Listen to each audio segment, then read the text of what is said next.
আমাদেরকে ছোটবেলা থেকেই বিশ্বাস করানো হয় যে ইচ্ছা থাকলেই সব কিছু সম্ভব, ইচ্ছা থাকলেই উপায় হয়, শুধু একটু বেশি চেষ্টা করতে হবে।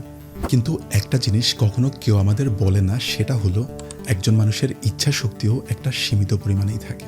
দিনের শুরুর দিকে সচরাচর আমাদের ইচ্ছা শক্তি বেশি থাকে, কিন্তু সময় যত যায় ততই কমতে থাকে।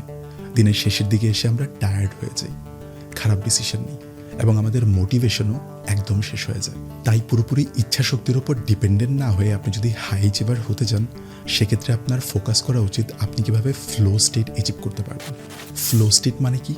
ফ্লো স্টেট মানে হলো এমন একটা অবস্থা যেখানে আমরা কাজে তো গভীরভাবে ফোকাস করি যে সময় কীভাবে চলে যায় বুঝতেই পারি না। এই ফ্লো স্টেট নিয়ে গবেষণা করেন এমন একজন সাইকোলজিস্ট মিহাই চিকসেনমিহাই। তার গবেষণায় দেখেন যে ফ্লো স্টেটে আমরা নর্মাল অবস্থার চাইতে 500% বেশি প্রোডাক্টিভ থাকি।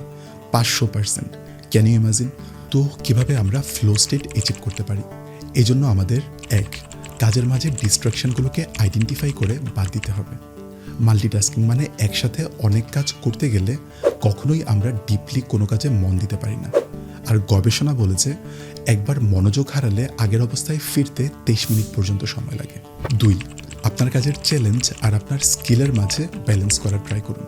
কাজ অনেক সহজ হলে বোরিং লাগবে, আর কাজ অনেক কঠিন হলে স্ট্রেসড লাগবে, হাল ছেড়ে দিতে ইচ্ছা করবে। সো এই দুইটার মাঝে ব্যালেন্স করতে হবে। 3, একটা সাইকেল ফলো করে কাজ করার ট্রাই করুন। ইন্টেন্স কাজ করার পর ব্রেনের রিকভারির জন্য একটু সময় রাখুন, কিছুক্ষণ হাঁটুন, চোখ বন্ধ করে একটু রিল্যাক্স করুন। এতে ব্রেন আরও ভালো মতো কাজ করতে পারবে এবং আপনাকে ফ্লো স্টেট অ্যাচিভ করতেও হেল্প করবে।